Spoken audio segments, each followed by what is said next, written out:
It is widely known how the camera of the Galaxy S26 Ultra will change, but now we can see it in large format in a first leaked official promotional poster, in the primary color option purple and without any distracting watermarks. Samsung has announced the Galaxy S26 Ultra at a Galaxy Unpacked event on February 25, 2026, with the full market release anticipated on March 11, 2026. Launch of the Galaxy S26, Galaxy S26 Plus, and Galaxy S26 Ultra. Samsung has officially announced a new privacy feature for upcoming Galaxy phones, introducing what it calls pixel-level privacy. This confirmation comes directly from Samsung Mobile Press, making it clear that this is a real, shipping feature and not an experimental concept. The final color options for the Galaxy S26 Ultra have leaked. SIM trays confirm the main color lineup, including black, white, blue, and violet. The violet shade is expected to be the main marketing color. The Galaxy S26 Ultra is rumored to support 60W fast charging with a 5000 mAh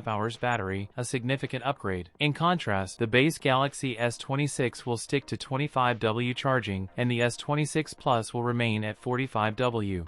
The phone's main camera will cut down on the post-photo processing, and instead present the user with an image that much more accurately represents the environment around them. The Galaxy S26 Ultra is expected to come with 16GB of RAM and up to 1TB of storage, positioning it as a true long-term performance monster. That's it for today's video. If you enjoyed it, don't forget to like, comment, and subscribe for more content. Thanks for watching, and I'll see you in the next one.